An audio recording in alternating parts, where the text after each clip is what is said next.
الحمد لله نحمده ونستعينه ونستغفره ونؤمن به ونتوكل عليه ونعوذ بالله من شرور أنفسنا ومن سيئات أعمالنا من يهده الله فلا مضل له ومن يضلله فلا هادي له ونشهد أن سيدنا ومرشدنا ومولانا محمدا عبده ورسوله أما بعد فأعوذ بالله من الشيطان الرجيم بسم الله الرحمن الرحيم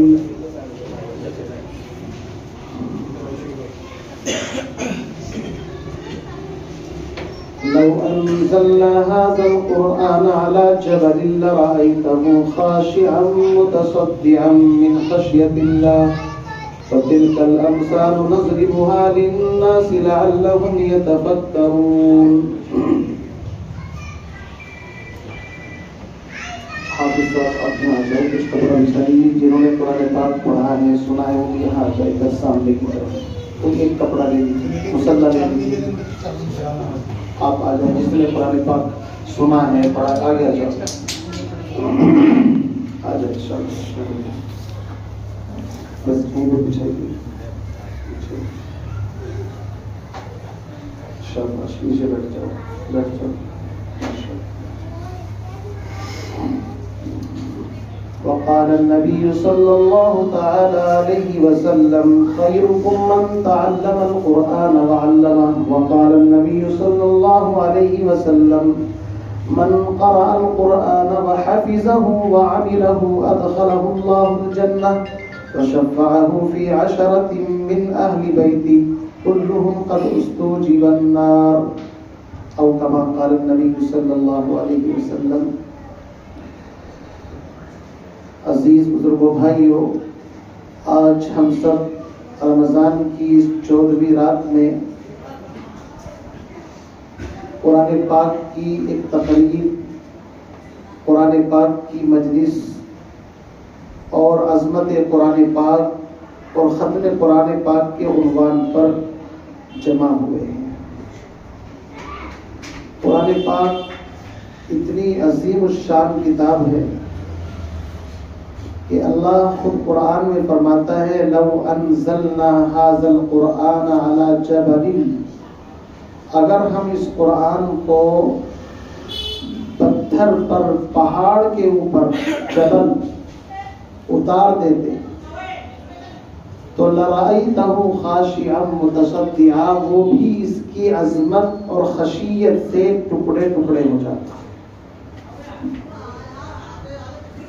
اللہ رب العزت نے سورہ احزاب میں فرمایا بھی ہے انا عرضنا الامانۃ علی السماوات, اس قرآن کو اللہ نے پہلے آسمانوں پر پیش کیا,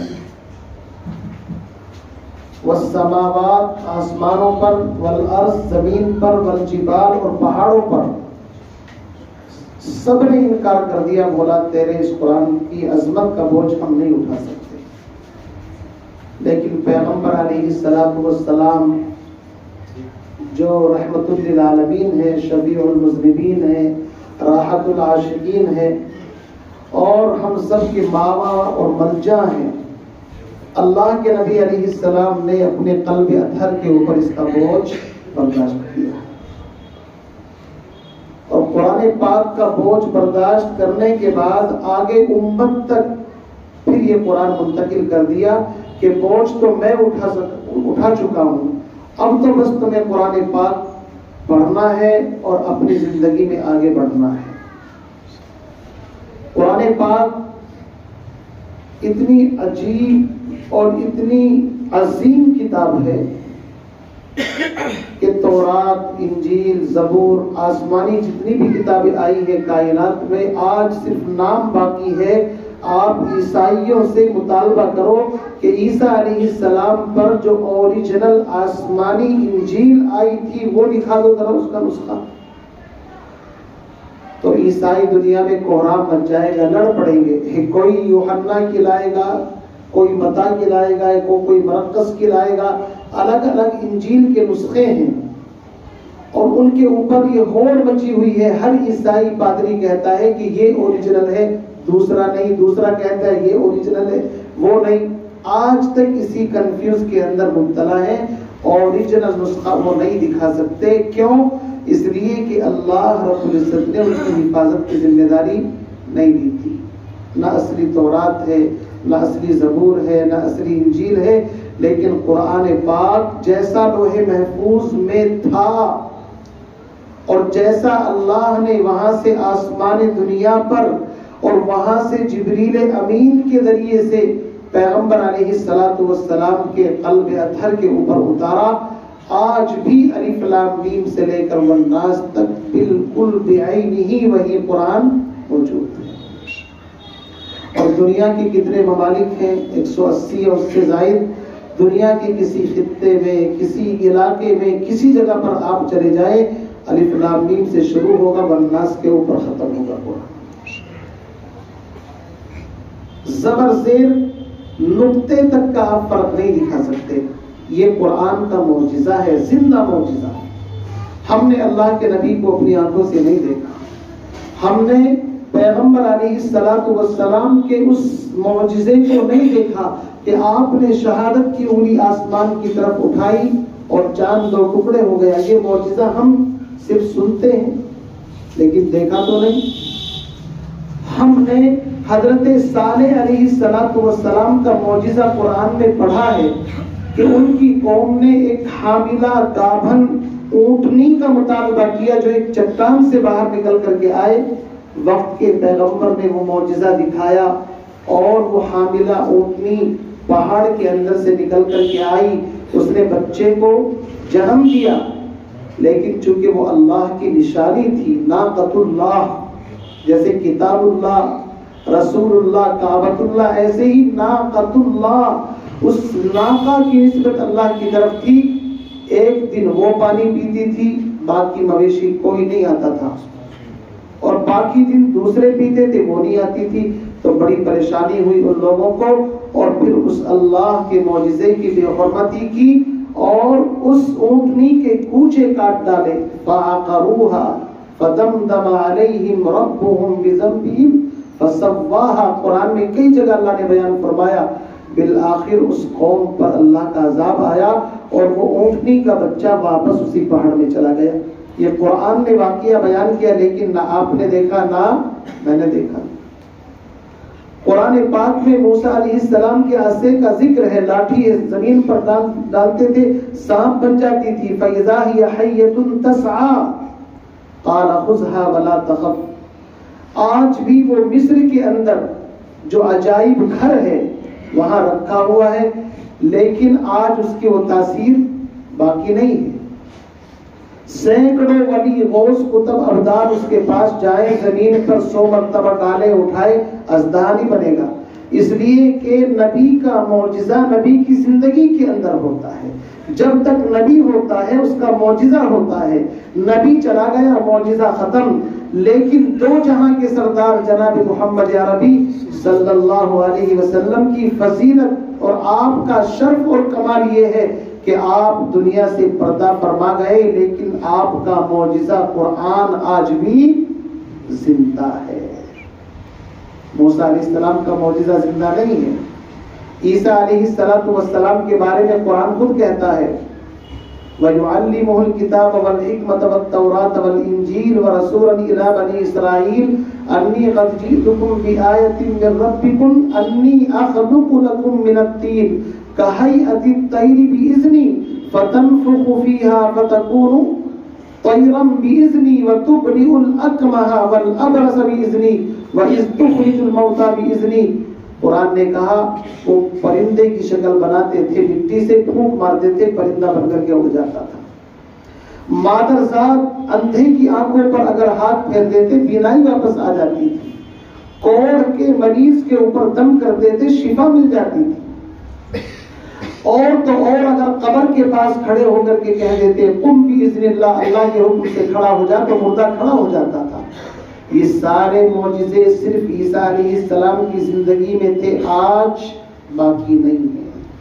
لیکن 2 جہاں کے سردار محمد عربی صلی اللہ علیہ وسلم کا معجزہ جیسے پیغمبر کے زمانے کے اندر تھا، آج بھی قرآن اسی تاثیر کے ساتھ موجود ہے. قرآن کی وہی تاثیر ہے. پڑھنے والے بدلے ہیں، دل بدل گئے ہمارے.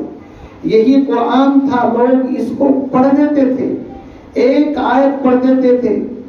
ایک آیت کی تاثیر یہ ہوتی تھی کہ دنیا کا بڑے سے بڑا باطل کفر ان کے ایوانوں کے اندر لرزہ طاری ہو جاتا تھا. لیکن آج پڑھنے والی زبانیں، وہ قلوب بدل گئے. ہم پورا قرآن پڑھتے ہیں، قرآن اپنی تاثیر ظاہر نہیں کرتا. اس لیے کہ اگر آپ میگنیٹ کو لوہے کے ساتھ لگائے تو میگنیٹ کے اندر پاور ہے، لوہے کو پکڑتا ہے، لیکن اگر بیچ میں زنگ اتنا موٹا چڑھ جائے تو پھر آپس میں دوسرے کے ساتھ ربط نہیں ہوتا.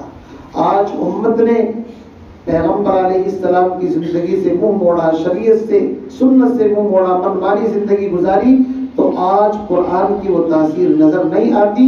ورنہ قرآن کی تاثیر تو وہ تھی کہ اب سے پہلے آپ نے دیکھا ہوگا غیر ایمان والے بھی ہماری مسجدوں کے باہر اپنے چھوٹے چھوٹے بچوں کو، غیر مسلم عورتیں، نماز کے بعد ہم نے خود اپنی آنکھوں سے اپنے گاؤں میں، ہم گاؤں کے اندر اپنے خود اپنی گنہگار آنکھوں سے دیکھا ہے، غیر مسلم عورتیں بھی پانی کی بوتل کبھی اپنے بچوں کو لے کر، اپنے مسائل کو لے کر کے مسجد کے امام کے پاس آتی تھی. اس کو پتا تھا ان کے پاس جو قرآن ہے اس کے اندر بڑی پاور ہے، بڑی طاقت ہے. لیکن تیری محفل بھی گئی، چاہنے والے بھی گئے، اور سب کی آہیں بھی گئی، صبح کے نعرے بھی گئے. اب کیا کرے انسان؟ اب انہیں ڈھونڈ چراغے رخ زیبا لے کر، کسی نے کہا ہے کہ اب بس ان کی کہانی اور نام رہ گئے، لیکن وہ چلے گئے دنیا سے. میرے بھائیوں، قرآن پاک کی بڑی عظمتیں ہیں. قرآن پاک ایک معجزہ ہے، اس کی بڑی تاثیر ہے. چھوٹے سے سینے کے اندر آپ دیکھیے، آج کمپیوٹر کا زمانہ ہے. کمپیوٹر میں ایک ہارڈ ڈسک ہوتی ہے اور ایک سافٹ ہوتی ہے. اسی طرح قرآن پاک کے اندر بھی، باہر بھی قرآن پاک لکھا ہوا ہے کاغذ کے اندر، اور سینہ اگر آپ حافظ کا چاک کر کر کے دیکھیں تو آپ کو صرف دھڑکتا ہوا دل نظر آئے گا، لیکن وہاں کوئی قرآن لکھا ہوا نظر نہیں آئے گا، حالانکہ قرآن اس سینے کے اندر موجود ہے. اللہ نے اس قرآن کی عظمت اور حفاظت ایسے فرمائی کہ انسان کے جسم میں سب سے اعلیٰ حصہ انسان کا دل ہے. ہاتھ کاٹ دو انسان زندہ رہے گا، پیر کٹ جائے زندہ رہے گا، اور کوئی عضو کٹ جائے کان زندہ رہے گا، آنکھ بھی اگر کسی کی شہید ہو جائے زندہ رہے گا. لیکن اگر کسی کا دل کاٹ دیا جائے تو کیا انسان زندہ رہ سکتا ہے؟ زندہ نہیں رہ سکتا. اس پورے کھول کے اندر اللہ رب العزت کی نظر انسان کے دل پر رہتی ہے. اسی لیے اللہ نے قیمتی ہیرے کو قیمتی جگہ پر رکھا ہے. آپ نے دیکھا ہوگا بہت سی دکانوں کے پاس گارڈ کھڑے ہوئے ہوتے ہیں، خاص طور سے جو جویلری کی دکانیں ہوتی ہے، بینک کے باہر ہوتے ہیں، کرنسی کی جو دکانیں ہوتی ہیں اس کی حفاظت کے لیے گارڈ ہوتے نہیں ہوتے. سبزی کی دکان پر کبھی نہیں دیکھا ہوگا آپ نے گارڈ کھڑا ہوا، جوتے چپل کی دکان پر نہیں دیکھا ہوگا. کیوں؟ اس لیے کہ کرنسی جو ہے وہ مین چیز ہے، تو اس کی حفاظت کے لیے گن مین رکھے جاتے ہیں. اللہ رب العزت نے بھی اس قرآن کے موتی کی حفاظت کے لیے انسان کی زبان نہیں، اس کے ہاتھ کو نہیں، اس کے کان کو نہیں، اس کے کسی اور عضو کو نہیں، اللہ نے چنا ہے تو سب سے قیمتی جگہ انسان کے سینے کو چنا ہے. اپنی امانت میں نے تیرے سینے کے اندر رکھی. اس لیے میرے بھائیو، جس سینے کے اندر قرآن، اس کا پورا جسم جہنم کی آگ کے اوپر حرام ہو جاتا ہے. پوری جہنم کی آگ، حافظ قرآن کو جہنم کی آگ جلانا تو کوئی چھو بھی نہیں سکے. اس لیے ان کی عظمت کو سمجھے. یہ چھوٹے چھوٹے بچے، حافظ حماد سلمہ، ماشاءاللہ اس بچے نے دور بھی کیا میرے پاس میں، اور ماشاءاللہ ہندی انگلش میں بھی مستقل طریقے سے بچہ پرماننٹ جاتا ہے. دونوں تعلیم اس بچے نے حاصل کی، دینی بھی اور دنیاوی بھی. یہ ان کے والدین کی سعادت اور خوش نصیبی ہے کہ انہوں نے جنت کا آخری تاج بھی کما لیا اور دنیا بھی کما لی. یہ تو بڑی اچھی بات ہے. ہمارے علماء یہی کہتے ہیں اکابر کہ آج کے دور میں دینی تعلیم کی بھی ضرورت ہے اور اصلی تعلیم کی بھی ضرورت ہے. ایک ہاتھ میں قرآن اور ایک میں کمپیوٹر، شریعت اس کو منع نہیں کرتی۔ اکبر الہ آبادی بڑے طرز اور مزاح کے شاعر گزرے ہیں، انہوں نے اس حقیقت کو یوں کہا: تم شوق سے کالج میں پڑھو، پارک میں پھولو، جائز ہے غباروں میں اڑو، چرخ پہ جھولو، پر ایک سخن بندہ عاجز کی رہے یاد، اللہ کو اور اپنی حقیقت کو نہ بھولو۔ اس بچے کی سعادت یہ ہے کہ اس نے کون سی کلاس میں بیٹا؟ 10th کلاس میں ہے، اور قرآن پاک بھی حفظ کر لیا۔ اب تک یہ سن رہے تھے گزشتہ سالوں سے، لیکن اس سال ماشاءاللہ انہوں نے 14 روزہ تراویح کے اندر قرآن پاک سنایا۔ میں اس بچے کو بھی مبارکباد پیش کرتا ہوں، اور اس کے والدین کو بھی، گھر والوں کو بھی، اور دل سے دعا کرتا ہوں اللہ پاک اس بچے کو مستقبل میں بہترین حافظ قرآن، عالم دین، دین کا داعی شہدائی بنائے، اور دین کی طرف اور محبت ان بچوں کے قلوب کے اندر پیدا فرمائے۔ جن بچے نے سنا ہے ماشاءاللہ اس کے لیے بھی دعا فرمائے، اللہ اس بچے کو بھی حافظ قرآن، عالم دین بنائے، اور ہمارے ایک ایک بچے کو اللہ عالم دین بنائے۔ میرے بھائیوں، بڑی خوشی ہوتی ہے، ایک حافظ قرآن، خدا کی قسم پوری دنیا کی دولت ایک طرف رکھی ہو اور ایک طرف حافظ قرآن ہو، تو پوری دنیا کی دولت کو اگر ترازو میں رکھو، قرآن کی ایک آیت کا وزن اور مقابلہ نہیں ہو سکتا۔ کل قیامت کے دن پتہ چلے گا حافظ قرآن کے بارے میں۔ اللہ فرمائیں گے قرآن پڑھتا جا، جنت کے دروازوں پر چڑھتا جا، جہاں تیرے آخری آیت وہ آخری مقام۔ اور ایک حدیث سنا کر کے بات کو ختم کر دوں۔ پیغمبر علیہ السلام کا فرمان ہے، جس نے قرآن پڑھا، حفظ کیا، اس کے مطابق زندگی گزاری، اللہ رب العزت اس کو تو جنت میں داخل فرمائیں گے ہی۔ اس حافظ قرآن کی برکت سے ایسے 10 آدمیوں کو اللہ جنت میں داخل فرمائیں گے جن کے بارے میں جہنم واجب ہو چکی ہے، جہنم کا پروانہ لکھا جا چکا ہوگا۔ فرشتے ان کو جہنم کا حکم سنائیں گے، اللہ فرمائیں گے بھائی دیکھ لو کوئی حافظ قرآن تو نہیں اس کے گھرانے میں، کہ جی ہاں فلاں بچہ حافظ ہے، تو پھر میں نے تو وعدہ کیا ہے کہ 10 آدمیوں کے بارے میں اس کی سفارش قبول کی جائے گی، چل آج میدان محشر کے اندر حافظ کھڑا ہو جا، تو اشارہ کر، اللہ رب العزت تیرے اشارے کی لاج رکھے گا ان گنہگاروں کو کہ جن کو اس موقع پر کوئی بچانے والا نہیں ہوگا۔ اللہ اس حافظ قرآن کے ایک اشارے پر اس حافظ قرآن کو جنت کے اندر داخل فرمائیں گے۔ یہ کتنا بڑا احساس ہے۔